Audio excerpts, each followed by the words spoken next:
Now, speaking of the Marcellin, what are some of the characteristics in his story that really appealed or resonated to you the more that you heard about this person of Marcellin Champagnat?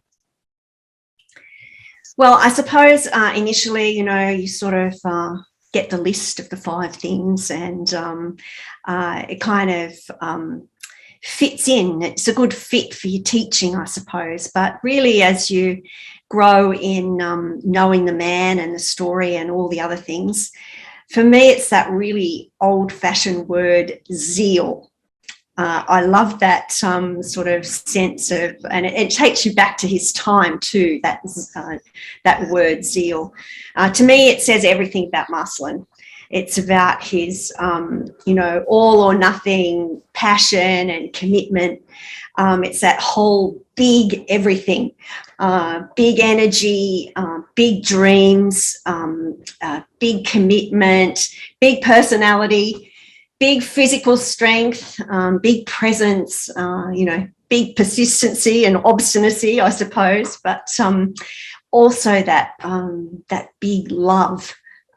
Love of kids, love of growing the vocation of those young brothers, and love for Mary, love for Jesus, and love for the task of education and evangelization, even though he wasn't a teacher himself. So, yeah, zeal does it for me. Well, you're right, Mark, about having been so fortunate to travel to Champagne country quite a number of times, but also to meet the living expression of Champagne in lots of different places around the world. So I've been very gifted in that. And I am a big believer in the spirituality of place. So all of the stories that you hear kind of have a depth to them once you actually travel to the places. So I think, the Marist pilgrimage for me is a very important aspect of people's formation. But I guess I got 2 kind of images when I was thinking about what images or stories might stick with me. I think one of them is that, and particularly connected to when you go to La Valla and you see that tiny place and the living conditions there, that story about,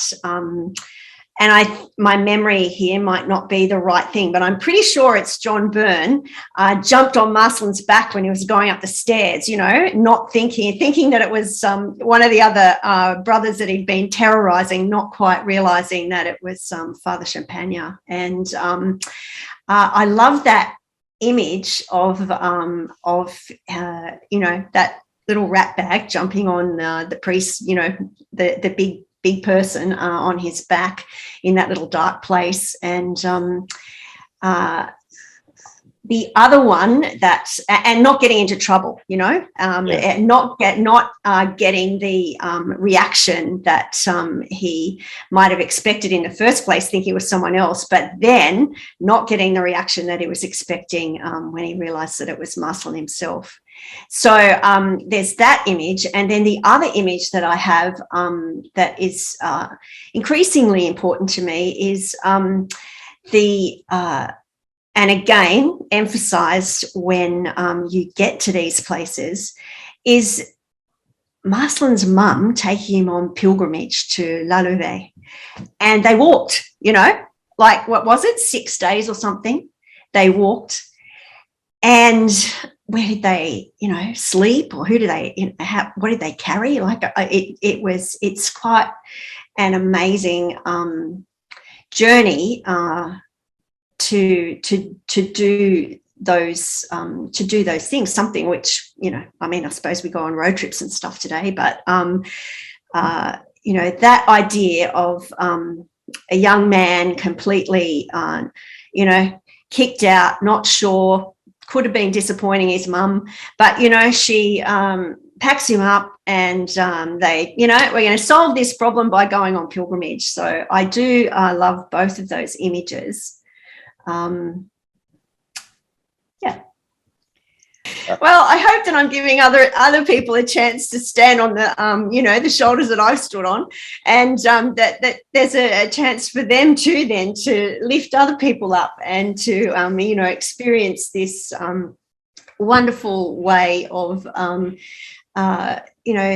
offering the gift that we've had to young people and to the world. I think it's a really fabulous thing, but something that I'm very grateful to still be involved in, very blessed to still be involved in.